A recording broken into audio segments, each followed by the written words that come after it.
ایک نیا افغانستان، ایک خوددار قوم اور ایک ایسی قیادت جو ماضی کے زخموں کو امید کے چراغ سے بدلنے کا عزم رکھتی ہے۔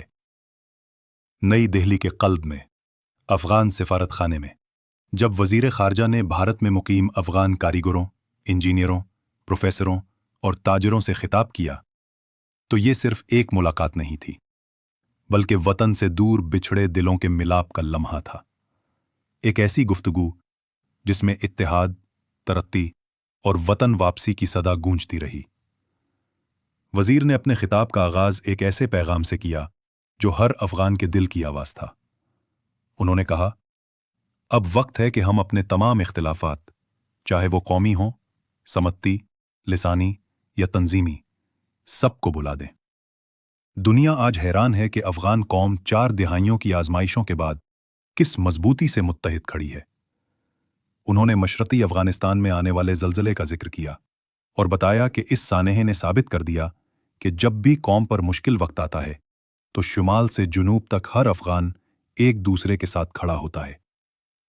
ان کے لہجے میں فخر تھا جب انہوں نے کہا، دنیا کے ہر خطے میں افغانوں کی اصل پہچان ان کے اخلاق اور کردار سے ہوتی ہے۔ اسی کردار کی حفاظت کرنا ہی آپ کی سب سے بڑی ذمہ داری ہے۔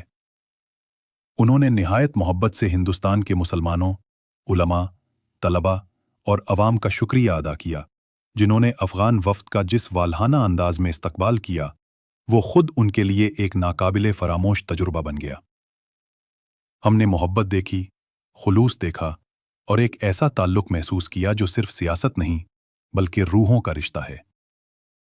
وزیر خارجہ نے اپنے لہجے میں یقین کے ساتھ کہا، 4 دہائیوں کی جنگ کے بعد اب افغانستان اپنے قدموں پر کھڑا ہے۔ انہوں نے بتایا، آج افغانی کرنسی مستحکم ہے، جو کبھی $1 کے مقابلے میں 130 تھی، اب 67 افغانی پر آ گئی ہے۔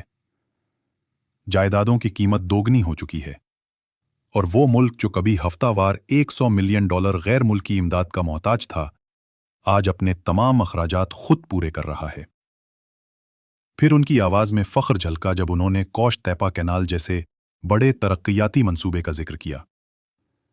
یہ صرف ایک نہر نہیں، یہ ہمارے عزم، خودداری اور زرعی مستقبل کی علامت ہے۔ انہوں نے تاجروں کو مخاطب کرتے ہوئے کہا، آپ ہمارے ملک کے سفیر ہیں۔ دنیا میں جہاں بھی جائیں، افغانستان کے ہاتھ کی کاریگری، اس کی مصنوعات اور اس کے عزم کو پہچانوائیں۔ انہوں نے یقین دہانی کرائی کہ افغان سفارت خانہ اور اس کی فنی ٹیم تاجروں کو ہر ممکن سہولت فراہم کرے گی، چاہے وہ کارگو پروازوں کی آسانی ہو یا ہندوستان و پاکستان کے درمیان تجارتی روابط کو بہتر بنانا۔ انہوں نے وعدہ کیا کہ افغان قیدیوں کے مسائل اور تاجروں کی مشکلات ہم انہیں خاموشی سے نہیں، عملی طور پر حل کریں گے۔ انہوں نے کہا، آج افغانستان میں عدل و انصاف کا نظام قائم ہو چکا ہے، قوانین مضبوط ہیں، عدالتیں فعال ہیں اور ملک ہر قسم کے اخلاقی فساد سے پاک ہو چکا ہے۔ ان کے الفاظ میں محبت اور امید تھی جب انہوں نے وطن سے دور افغان بھائیوں کو پکارا، واپس آئیے، اپنے ملک میں کارخانے لگائیے، تعمیراتی کاموں میں حصہ لیجیے۔ یہی وقت ہے کہ ہم سب مل کر اپنے وطن کو خود کفیل، مستحکم اور خوشحال بنائیں۔ یہ صرف ایک خطاب نہیں تھا، یہ ایک نئی تاریخ کا آغاز تھا۔ نئی دہلی سے اٹھنے والی یہ آواز کابل، قندھار، ہرات اور مزار تک پہنچ چکی ہے۔